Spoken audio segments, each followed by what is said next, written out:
Bem-vindos ao Insight dos Sócios, um podcast da Movidaria sobre estratégias de aprendizagem que impulsionam líderes e negócios. Olá, eu sou Mica Almeida, sua host, e sempre conto com a presença de algum dos sócios da Movidaria em cada episódio.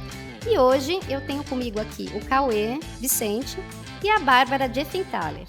E a gente vai falar sobre feedback, demanda sem fim. Segundo Sheila Heen e Douglas Stone, na obra Obrigada pelo Feedback, feedback pode ser um agradecimento, um comentário, um convite que você pode retribuir ou descartar. Ele também é o seu relatório anual de desempenho, é o estudo de clima organizacional na empresa, mas também pode ser o brilho, nos olhos do seu filho assim que ele te encontra na plateia, ou o que o seu joelho dolorido está tentando te dizer a respeito do seu sedentarismo. O termo feedback significa realimentação. Em português, reflete também esse conceito. E hoje, aqui no Insight dos Sócios, a gente vai conversar sobre como transformar o feedback em algo proveitoso e que impulsione, efetivamente o crescimento, o desenvolvimento. E a minha primeira pergunta é, olhando aqui para vocês, quais são as principais hipóteses para o feedback continuar sendo um dos tópicos mais pedidos, mais solicitados aí em programas de desenvolvimento? Olá, Mica. Oi, Cauê. Todo mundo que está nos ouvindo aqui. Bom, eu quero começar falando que, em primeiro lugar, eu acho muito bom que esse tema continue presente nas demandas, porque ele é uma soft skill de liderança. E eu entendo que ele tem que estar em pauta, né? Não penso, não acredito que feedback é aquele assunto que matéria dada, pronto, vamos para outro assunto. Então, eu vejo com bons olhos que em programas de desenvolvimento de liderança, a gente continue falando sobre a importância de ter conversas de valor sobre desempenho, sobre performance, sobre carreira, sobre oportunidades de desenvolvimento, sobre impedimentos, bloqueios, barreiras e por aí vai. E por que ele é recorrente? Ao meu ver, ele vai continuar sendo. As pessoas, em qualquer ambiente de trabalho, elas têm a necessidade de saber se estão indo bem, se elas têm valor, se o que elas fazem realmente é importante para aquele negócio, para aquela equipe, e elas precisam ter clareza sobre o que vai acontecer ou o que pode acontecer. Então, os momentos de feedback, eles são importantes para trazer essa consciência para as pessoas. Aliás, eu gosto muito de uma citação do Abraham Maslow, aquele mesmo da pirâmide das hierarquias das necessidades humanas, sabe? Ele disse que o que é necessário para mudar uma pessoa é mudar a sua consciência sobre si mesma. Então, o feedback, ele é chave para ajudar as pessoas justamente nesse processo. Agora, será que todas as lideranças que emergem, ou mesmo aquelas que já estão há mais tempo atuando no papel de liderança e gestão, será que elas estão preparadas para despertar essa consciência dos outros? Bom, esse é o ponto complexo e é por isso que essa demanda segue sendo recorrente. Mesmo daquelas empresas que já trabalham esse assunto há mais tempo, ou trabalharam diversas vezes, ela é recorrente porque o time de liderança não é o mesmo, né? Ele muda a cada movimento, a cada nova entrada, a cada movimentação de pessoas entre áreas. Então, é isso, é complexo mesmo. E vou fazer um complemento à fala da Bárbara, Mica. Pessoal, legal que vocês estão aqui curtindo mais esse episódio com a gente. Bárbara, tudo bem? Mica, tudo certo? Para falar sobre feedback, porque, complementando a fala da Bárbara, acho que eu costumo fazer a relação dos pedidos de feedback com os encontros que todo mundo tem de final de ano, de família, com o Natal. A gente espera por eles, algumas pessoas, outras pessoas não esperam por eles. Mas é um momento que, se a gente não tem, talvez, nesses eventos, em família, por exemplo, talvez a gente nunca pratique a relação, nunca estabeleça mais vínculo com as pessoas que estão distantes da gente. Então, mesmo que todo Natal em família tenha aquele momento da briga, né, de quem vai colocar uva passa ou não no arroz, mas é um momento importante para a gente celebrar e se lembrar que existe um grupo. Assim como o feedback. Claro que chega em algum momento para as empresas aquele programa de treinamento do feedback. É o líder vê aquele convite e fala, putz, mais um treinamento de feedback. Mas imagina se a gente não tivesse, né? Imagina se dentro de um ano todo a gente esperasse apenas o dia de feedback de performance, que é aquele feedback que está marcado na agenda, para dizer para o outro o que a gente pensa sobre o trabalho dele, para dizer para o outro o que a gente espera dele como profissional, para ouvir do outro o que ele espera da gente como profissional. Então, é um tema que não vai deixar de existir. Como a Bárbara, eu agradeço muito que não deixe de existir, mas acho que tem uma crítica que a gente pode explorar aqui hoje na forma como a gente trata esse assunto. Não mais olhando somente para as ferramentas, porque as ferramentas estão disponíveis. A gente joga no chat GPT da vida, me dê 5 ferramentas de feedback que vão aparecer. Na teoria vai parecer muito simples, mas acho que é na hora de aplicar a forma como a gente sente e revela para o outro o que a gente pensa e deseja do trabalho dele, é que a coisa começa a importar um pouco.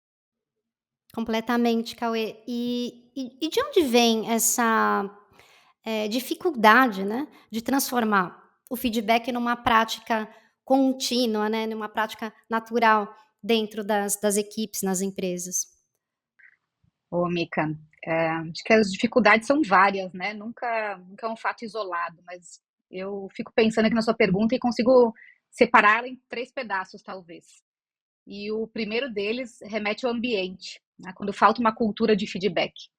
E por mais que eu acredite que as conversas mais fluidas de carreira sejam as mais positivas, num ambiente onde não existe uma cultura de feedback já estabelecida, é necessário que se tenha um processo e até uma ferramenta norteadora, né? O Cauê citou aí, né, que o próprio ChatGPT já nos fornece, tem tantas ferramentas por aí, mas vamos lembrar novamente que oferecer feedback não é uma habilidade natural de todos que estão em posição de liderança.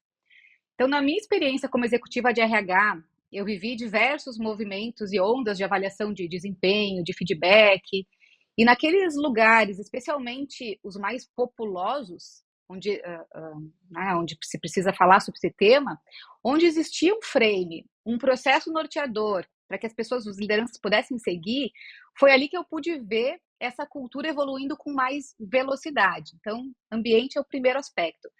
O segundo, e olha, eu não sou defensora dos processos engessados, não, mas eu sou simpática a algo que ofereça esse frame para apoiar aqueles que ainda não estão tão confortáveis ou tão familiarizados com a prática.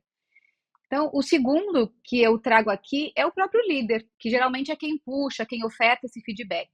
E aí eu vou levantar 2 problemas que podem explicar essa dificuldade do líder. Um é a falta de priorização, o quanto isso é relevante para ele realmente estar na agenda desse gestor.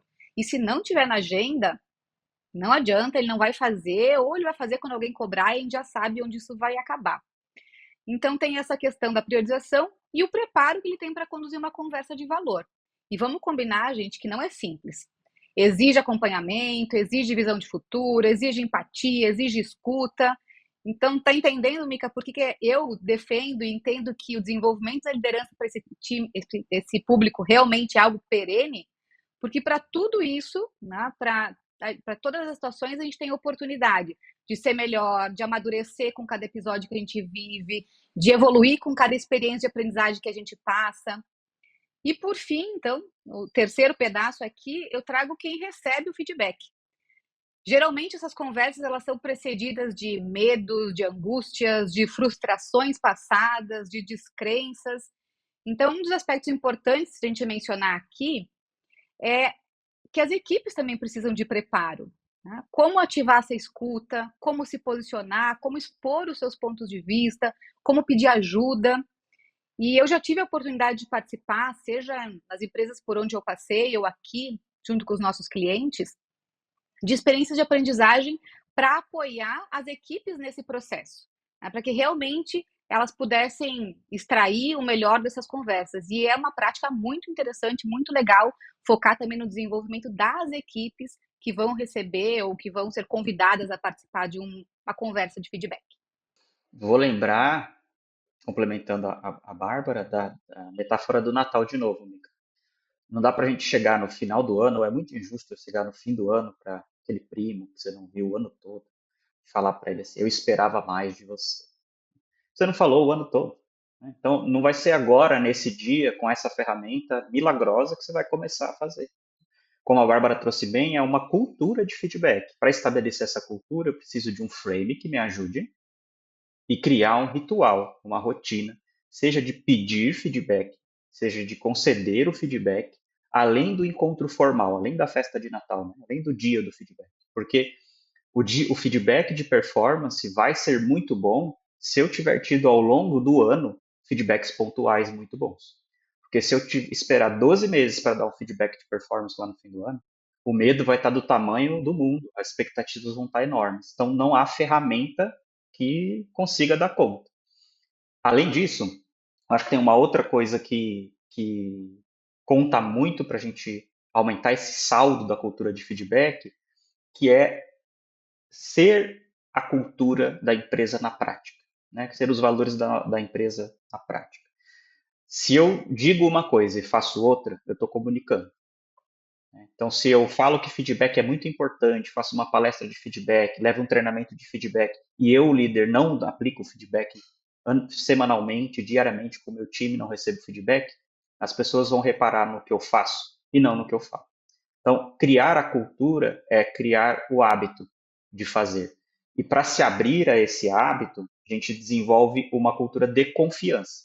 Então, se eu trabalho numa equipe onde as pessoas têm medo de se expor, onde as pessoas não dizem o que pensam, onde elas estão pressionadas pelo medo, e o líder não percebe isso e não cria essa cultura de feedback, de acolhimento, de segurança psicológica, dificilmente a ferramenta também vai dar conta. Então, as ferramentas são excelentes, mas como a Bárbara trouxe bem, se eu não tenho a cultura, eu não tenho a fala, eu tenho muitos espaços de silêncio. E nos espaços de silêncio é onde estão as nossas maiores preciosidades dentro de uma equipe. Porque se as pessoas não dizem, tem alguma coisa que está errada. Eu trabalho num grupo com 30 pessoas, pessoas com personalidades diferentes, com jeitos de pensar diferente. Ninguém discorda, ninguém fala nada, todo mundo concorda. Eu suspeitaria. Né? É o que a gente chama de harmonia artificial. Então, se eu tenho uma cultura que favorece as pessoas a se esbarrarem, a dizer, a ter uma prática de feedback estabelecida, eu favoreço a aplicação das ferramentas. Né? Então, não estou criticando as ferramentas, mas acho que elas vão funcionar melhor se eu tenho uma cultura que apoia as pessoas a utilizar essas ferramentas. Né? Um outro elemento aqui também que eu acho que contribui dentro da sua pergunta de para não ser uma prática, né, contribui negativamente, tem muito a ver com, acho que a insegurança do líder mesmo, que é genuína. Quem está num cargo de liderança sabe como é complicado você ter as expectativas, você está no momento de se provar como líder, depende da cadeira que você ocupa, e as expectativas das outras pessoas. Talvez alguma pessoa que queria estar no seu lugar, né? Talvez alguma pessoa que não concorda com o seu estilo de liderança.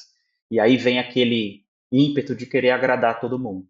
Né? Então, quando a gente se coloca nesse lugar como liderança, de tentar agradar a todos, ou seja, ser aquele líder Disney, né?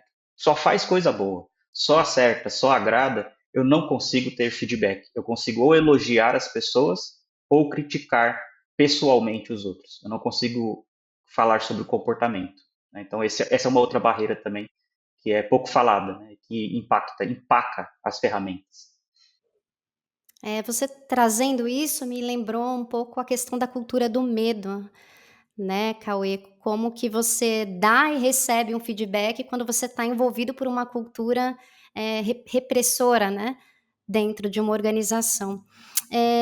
Pensando nisso, será que a forma como o feedback é abordado, né, atualmente hoje nas empresas precisa ser repensada, né? E se precisa, no ponto de vista de vocês, o que poderia ser diferente? Uau, Mica, essa é uma pergunta de valor, hein? Acho que sempre os processos podem ser melhores, né? A gente vai aprendendo com eles, a gente vai evoluindo, conhecendo coisas novas. E recentemente eu estava lendo uma publicação sobre uma cientista que estuda as emoções. E o assunto aqui era a criatividade. O nome da cientista é Madeleine Gross. E o que eu quero trazer aqui é o trecho onde ela falava mais ou menos assim: embora focar nas informações claramente relevantes muitas vezes seja útil, isso pode restringir o potencial criativo das pessoas. O que pode parecer uma informação irrelevante pode realmente oferecer uma vantagem adaptativa, levando a insights que são inesperados. E aí isso me remete muito às conversas triviais de feedback de carreira. Falar somente dos fatos, né, ou do que aconteceu, nós fomos ensinados assim, e com os mais diversos métodos de feedback, seja STAR, SMART, sanduíche, e ok, para aquilo que é concreto, para um projeto, para uma demanda específica que a gente contrata, então sim, a gente precisa falar sobre ela depois de um certo tempo decorrido. Mas quando a gente fala em carreira, quando a gente fala em relações no ambiente de trabalho, quando a gente fala em futuro, Eu acredito num movimento mais fluido e menos mecânico. E é aí que entra esse insight da Madeleine, porque numa conversa mais aberta, mais inspiracional, esses insights de vida e de carreira podem aparecer com muito mais naturalidade, né? Então, o meu desejo de evolução, de mudança para os ambientes organizacionais dentro desse tema, desse aspecto, é que o feedback possa evoluir de uma agenda essencialmente transacional, ou seja, tem que acontecer porque alguém disse, está num processo, por uma agenda de fato transformacional, onde a gente possa usar esse movimento para que as pessoas realmente evoluem, encontrem caminhos, se sintam mais felizes dentro das suas carreiras atuais ou futuras. E nesse caminho, Bárbara, eu acho que tem, de novo, tocar no ponto da confiança, né? Da cultura de confiança dentro das equipes. Tem uma pesquisa da Gallup, vou colar aqui, que ela fala sobre, ela é de 2022. Então, ela aponta como o Brasil, né, como no Brasil há uma cultura de desconfiança e quanto ela atrapalha a gente na relação de líder-liderado, performance nas empresas. Tem um dado aqui que diz que 11% há um índice de 11% de confiança dos brasileiros nas outras pessoas. Então, esse é o índice de confiança, 11%. A gente é muito desconfiado. Então, se eu sou muito desconfiado do outro, eu não vou me abrir, eu não vou pedir, eu não vou dizer o que eu penso, eu não vou dizer o que eu quero, porque eu tenho medo, eu tenho uma desconfiança, eu preciso testar primeiro, né? E isso vai gerando afastamento, vai gerando distanciamento das pessoas dentro das empresas. Um outro índice, 30% das pessoas, né, dos brasileiros, confia nos seus líderes. 30%. Então, a gente tem 70% de silêncio. Né? Eu tenho 30% de confiança, 70% de harmonia artificial. É alarmante o número, né? É alarmante o dado. E um último número aqui, que é 44%, tem outros dados, mas 44% da média liderança confia na alta liderança. Então, dentro de toda a escala da empresa, eu tenho uma cultura de falta de confiança. E aí as ferramentas ficam embarreiradas, eu não consigo aplicar. Não é porque me falta repertório técnico para aplicar, mas me falta espaço. Eu não sinto que ali é um ambiente onde eu posso expressar, eu posso dizer para um liderado o que eu espero dele, de que maneira, claro, de forma não violenta, mas falar claramente sobre performance, não falar sobre o que é pessoal. Né? Então, acho que, não sei se a gente precisa repensar as culturas de feedback nas empresas, porque existe o processo em todas as grandes e médias empresas, acho que está muito mais no olhar de fazer o que está sendo proposto, se você tem uma ferramenta, fazer, aplicar, não esperar o final do ano para dar feedback, então fazer o one-on-one, fazer feedback com o seu time, pedir feedback, usar as ferramentas, tem uma ferramenta que é muito boa, que é o SCI, super conhecido. Ai, Cauê, mas é uma ferramenta clássica, ultrapassada. Eu não acho ultrapassada porque a gente continua ensinando sobre ela. E ela é sempre bom reviver.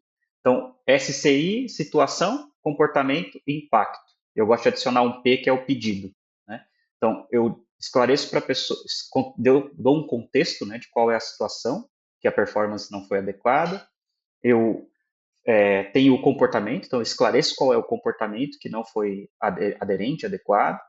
Eu falo dos impactos nisso para o resultado, para o projeto, para a companhia. Posso falar de como eu me senti também, não inferindo se o outro é responsável, irresponsável, bom ou ruim, que aí eu estou falando da pessoa, não do comportamento, e eu faço um pedido para essa pessoa.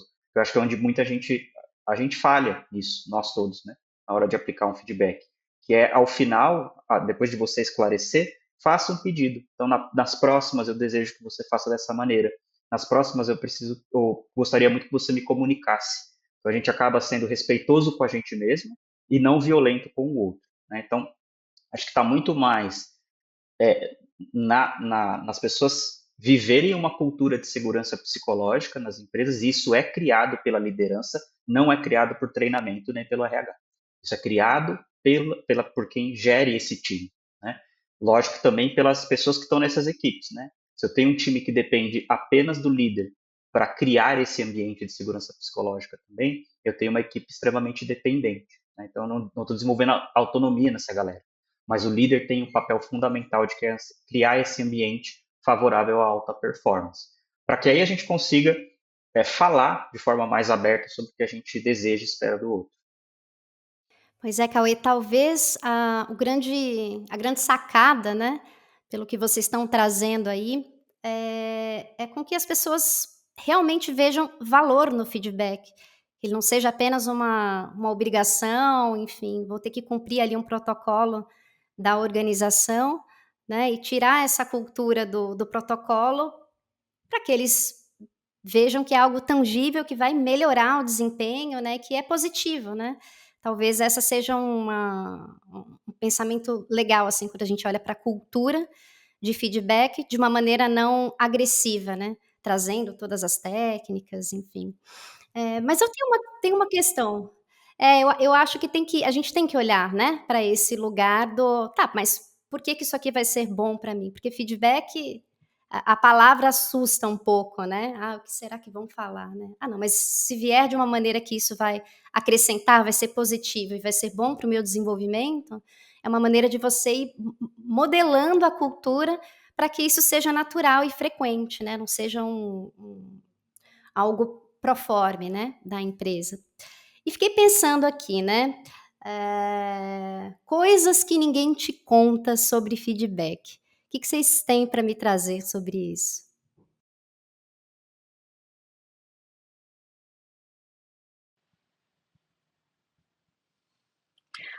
Ô, Mica, eu não sei se eu posso classificar isso como coisas que ninguém conta, mas você estava falando aí agora e me fez lembrar de um caso de um gestor que certa vez me procurou, um gestor bem experiente, inclusive, e ele me disse assim: Bárbara, eu preciso fazer a sessão de feedback com o fulano, né? Mas assim, eu não tenho nenhuma puxada de orelha, não tenho uma oportunidade de melhoria para dar esse feedback. Eu preciso fazer essa sessão? E aí me lembrei disso ouvindo você falar que as pessoas devem esperar, né, de um feedback algo que ajude a construir a carreira, né, que evolua, que seja uma oportunidade. E eu achei aquela deixa tão incrível, eu aí chamei os gestores, então vem cá, vamos conversar um pouquinho. Por que a gente não aproveita essa oportunidade, né, para dizer que o desempenho está ótimo, né, e pensar como é que a gente pode potencializar essas ótimas entregas, para entender o que ele pensa sobre carreira, como é que a gente pode construir planos juntos, o que que ele identifica na nossa área ou nas outras áreas como oportunidade de negócio, porque o feedback também é um momento para dar voz para as pessoas falarem, não somente ali sobre o que acontece com elas ou aconteceu, e fiquei pensando o quanto o feedback realmente ele é visto num primeiro momento como alguma coisa ruim ou para corrigir comportamentos. E não, ele está a serviço a gente poder potencializar todos esses comportamentos, entregas e visões de futuro. E aí a gente pode falar de psicologia positiva, de olhar o copo meio cheio, mas eu acredito que o feedback também existe e está a serviço para isso. E lembrei muito desse fato e foi lindo esse despertar, assim, do quanto essa liderança conseguiu compreender e passou também a ver o feedback como uma oportunidade de conversas de valor, e não só de passar a régua ali, falar de alguma coisa que tinha acontecido no passado e corrigir comportamentos. Ó, enquanto a Bárbara estava falando, eu lembrei de uma outra coisa também, que dessa de que ninguém conta, e ela falou sobre a gente olhar, pelo menos foi assim que eu escutei, tá, Bárbara? O feedback só como o famoso feedcrel, né? É só coisa ruim. Então a gente já estigmatiza ainda mais esse momento que gera uma grande expectativa, né? Um grande imaginário coletivo aí do que vai acontecer comigo, do que vai mudar na minha vida, na minha carreira, na minha promoção depois do feedback. E a gente acaba esquecendo que feedback como a Mika introduziu bem lá, não vou falar tão bem como você falou no começo, Mika, mas é retornar para o outro, né, o que você percebeu do trabalho, o que você percebeu da demanda, mas fazer isso para quando temos uma pessoa ou um time performando muito bem. A gente esquece de fazer isso, né? Eu acho que o reconhecimento tardio, pelo que eu acompanho de muitas empresas também, é um, é, é, é um ponto crítico para a perda de talentos, né? Para a desmotivação das pessoas. Então, se eu tenho uma pessoa que está performando, se eu tenho um time que está performando bem, reconheça o mais rápido que você puder, porque as pessoas esperam ser reconhecidas. Independente se eu estou numa empresa que assim, grita por autonomia, é todo mundo autônomo, matricial, todo mundo tem squad, responsabilidades e tal, mas são seres humanos trabalhando dentro de uma organização em prol de um objetivo único. Todos desejam ser promovidos, todos desejam ganhar mais, todos desejam de alguma forma ter um reconhecimento pelo tempo que entregam naquele trabalho. Então, uma palavra pode fazer muita diferença para uma pessoa que está ali numa grande expectativa, né? Ou entendendo que o que ele faz não é reconhecido dentro daquela empresa. Aí vem várias justificativas, né? Falta de tempo, não, a gente precisa olhar para quem está performando mal, olhe rápido para quem está performando muito bem. Uma outra coisa, né, sobre o momento feed creu aí também, que é o que ninguém te conta. É indigesto. Ninguém gosta. Eu não gosto, sei vocês. É ruim, é muito ruim. Né? Então, a pessoa já está chegando tensa, com medo, com várias artimanhas, várias coisas ali para poder se defender. Se você vai aplicar o feedback com defesas, não vai sair de 0 a 0, né? Vai ficar um falando, o outro não escuta, não tem performance, não tem evolução, ninguém melhora, a gente fica encontrando culpado, sai de lá um com raiva do outro e sem avanço de performance. Então, preparar o ambiente de feedback, eu acho que é uma coisa que ninguém conta, ninguém detalha. Como é que eu preparo, como eu convido, como eu começo, de que forma eu posso ser menos robótico no feedback, porque senão fica aquela coisa, né? Você tem uma folha lá e vai lendo. Dia tal, você fez tal coisa, parece um tribunal. Né? Ninguém vai ficar confortável no tribunal. Eu não conheço pessoas que ficam confortáveis em tribunais. Então, criar o ambiente favorável a esse momento tenso e crítico também acho que é algo que não contam, que a gente deveria dar muita atenção na hora dessa prática. Completamente, Cauê.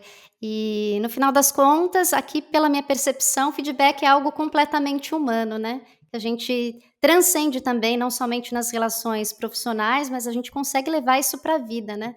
Aplicar na vida uma boa estrutura de feedback talvez seja uma maneira de já exercitar isso também no ambiente profissional ou em qualquer lugar, né?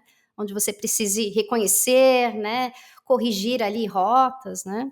E você trouxe uma questão muito, muito relevante também, que tem a ver com a retenção de talentos, né?